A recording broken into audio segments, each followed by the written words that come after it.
Ganito pala yung buhay vlogger. Unang-una, mag-dive ka sa tubig na napakarumi.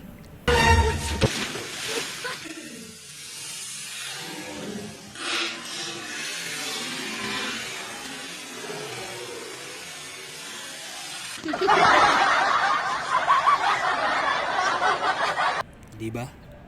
Maligo ka sa tubig na napakarami. Ito. Pangalawa, mahulog. Ano mahulog? Ano mahulog? O, diba nahulog? Pangatlo, maligo na habang nag-i-email.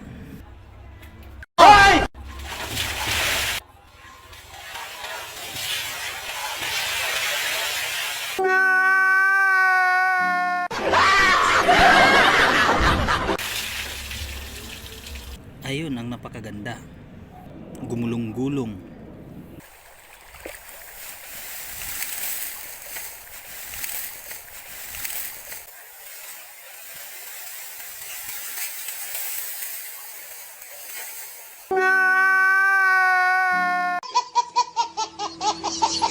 Di ba? Ganyan ang mga buhay vlogger. At meron pa. Tumalon sa palaisdaan.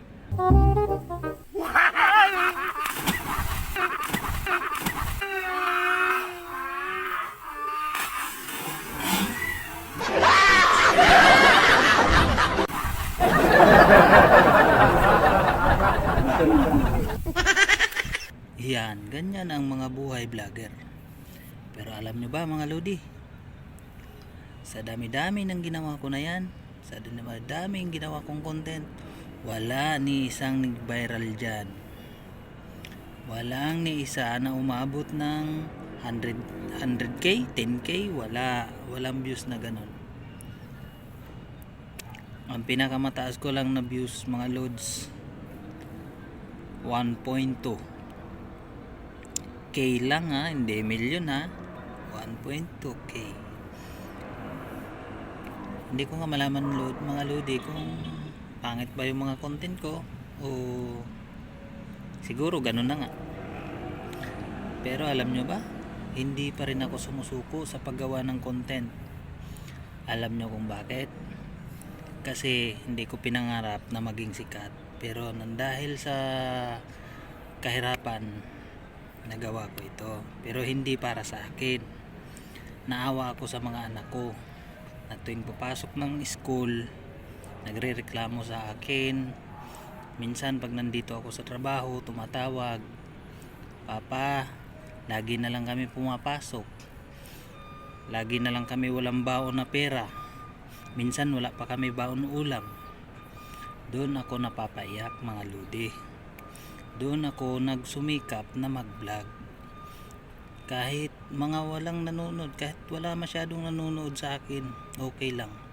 Kasi ang iniisip ko mga lodi, sa ngayon, kaya ko pa sila paaralin. Kasi mga elementary pa lang sila. Pero darating ang araw na mag high school na sila, o di kaya mag kolehiyo man sila kung kaya, baka doon kung kaya ako talaga lodi, paaralin ko sila sa kolehiyo. Kaya nga nag-vlog ako eh. Kahit walang nanonood sa akin, kahit madaming nambaba sa akin na walang kwenta ginagawa ko, okay lang. Alam mo mga lodi, kinapalan ko lang mukha ko. Talagang kinapalan ko talaga.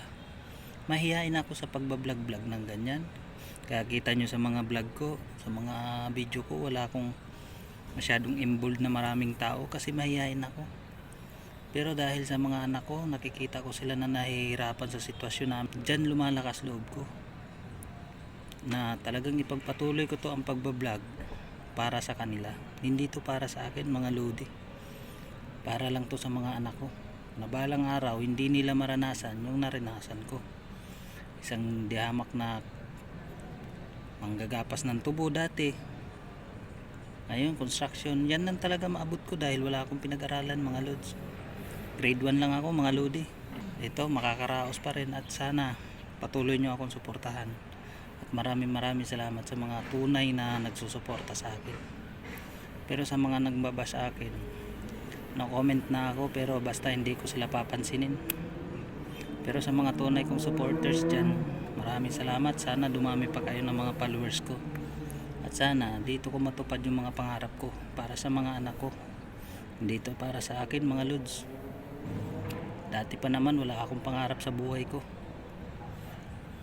Hindi ko pinangarap na yumaman. Pero dahil sa kahirapan nakikita ko sa mga anak ko, naawa ako sa kanila.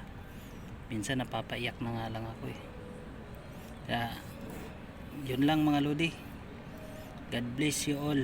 Thank you sa pag-support.